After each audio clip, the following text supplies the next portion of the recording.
Police നിരീക്ഷണത്തിലാക്കി കഴിഞ്ഞു.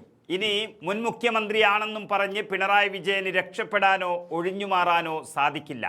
Reporter channel പോലെയുള്ള കൊള്ളക്കാരുടെ കയ്യിൽ താക്കോലേൽപ്പിച്ചാൽ എന്ത് സംഭവിക്കുമോ അതുതന്നെയാണ് ഇവിടെയും സംഭവിച്ചത്. പിണറായി വിജയനെ കൂടി വിൽക്കാനുള്ളൊരു ശ്രമമാണ് റിപ്പോർട്ടർ ചാനൽ നടത്തിയത് എന്ന് പറയുന്നതാകും കൂടുതൽ ശരി. എന്തായാലും മുൻ മുഖ്യമന്ത്രി പിണറായി വിജയന് ഇനി രക്ഷപ്പെടാനാവില്ല. ചെന്നിത്തലയുടെ പോലീസിൻ്റെ കോർട്ടിലാണ് ഇനി പന്ത് കിടക്കുക.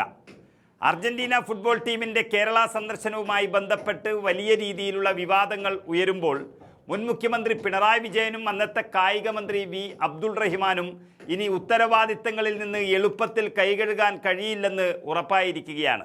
നാടിന് വലിയൊരു നാഴികക്കല്ലായി മാറുമായിരുന്ന പദ്ധതി നടപ്പാക്കാൻ സഹായിക്കണം എന്ന് ആവശ്യപ്പെട്ടുകൊണ്ട് സർക്കാർ ഇങ്ങോട്ട് സമീപിക്കുകയായിരുന്നു എന്ന് സ്പോൺസർഷിപ്പ് ഏറ്റെടുത്ത റിപ്പോർട്ടർ TV മാനേജിംഗ് ഡയറക്ടർ ആൻഡോ അഗസ്റ്റിൻ തന്നെ ഫേസ്ബുക്കിലൂടെ തുറന്നു പറഞ്ഞിരിക്കുകയാണ്.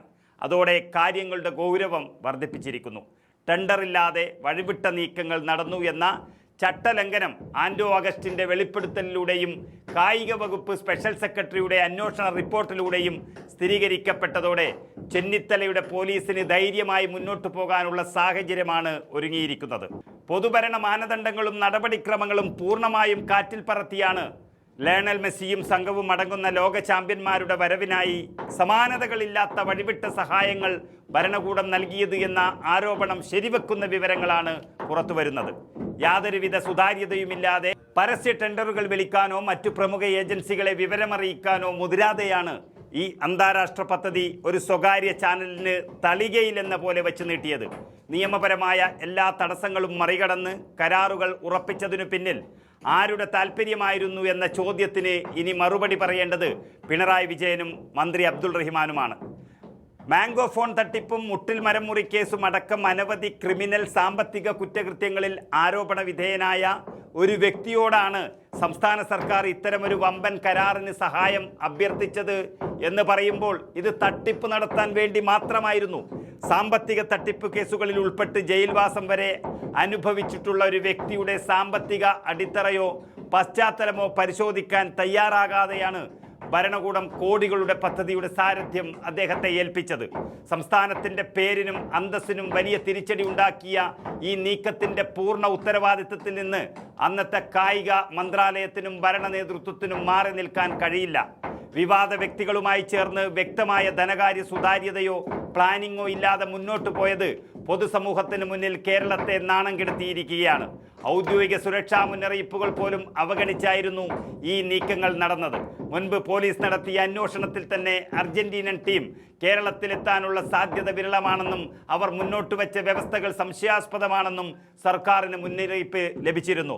ഫിഫയുടെ ഔദ്യോഗിക അനുമതി ലഭിക്കുന്നതിന് മുൻപ് തന്നെ മെസ്സി എത്തുമെന്ന് പ്രചരിപ്പിച്ചത് കേവലം ബ്രാൻഡ് പ്രൊമോഷന് വേണ്ടിയാണെന്ന കണ്ടെത്തലുകളും തള്ളിക്കളഞ്ഞാണ് സർക്കാർ ഈ കമ്പനിയുമായി മുന്നോട്ട് പോയത്.